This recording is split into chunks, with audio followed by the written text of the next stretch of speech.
Hey folks, so I just got done making my first tutorial on how to add weight to the bases of your miniatures, and the main reason I wanted to do that was number one, to get some information that folks might be able to use out there, but that was kind of a test run for tutorials in general, because I'd like to start making some terrain tutorials.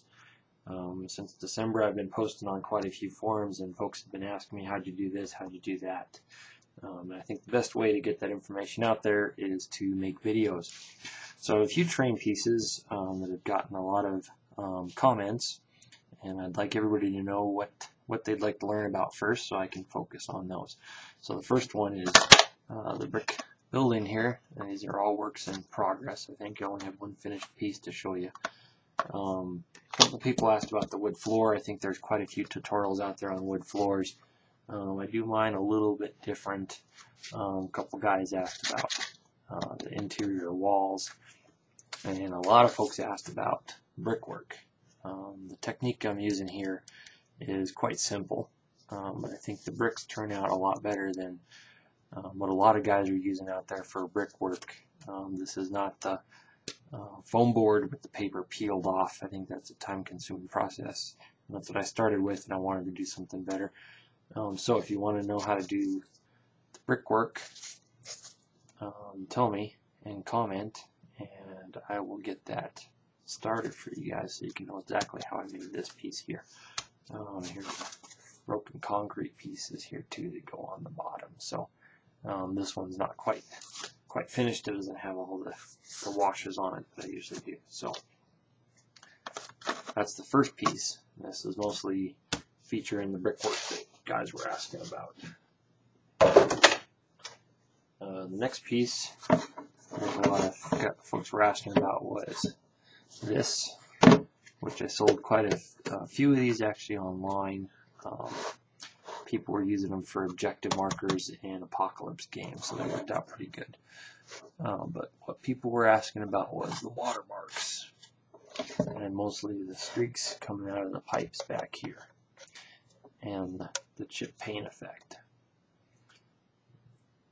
So if you're interested in this, leave a comment.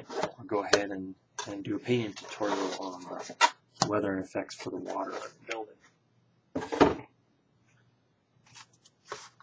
And this one's got a little bit better example of finished concrete. I'm hoping you can pick up on the subtle cut alert changes in the brickwork up here. Again, more brickwork than the concrete work, and some woodwork here too. So I had some guys asking about the pegs and how I went about painting these too.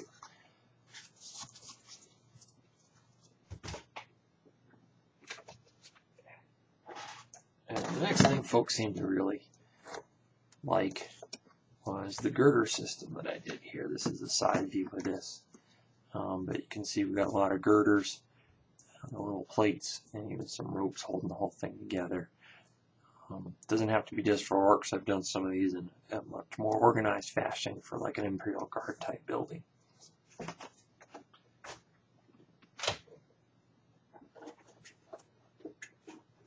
And along with the girders, here's the work crane that goes on top of the, trying to show the whole thing here, goes on top of that tower. And a couple of folks asked me about the cabling, how I did the cabling, and the piston and motor works over here, all the cams. And the final piece, and I have a feeling this one might be pretty popular, kind of show it here, is this refinery inspired piece that I just did. And there were two things on this that a lot of people were interested in. First was the diamond plate up on top here, which I'm hoping we can make out a little bit. And then the square grid pattern on this section of the floor. And then what a lot of folks seemed curious about was how I went ahead and did the whole pipe system here. So I think this might be one of the first videos I do. but I want to make sure that that's one that everybody's interested in seeing. So leave comments below, and I'll get going on this soon and get you guys some tutorials so you can see how I'm doing some of this stuff.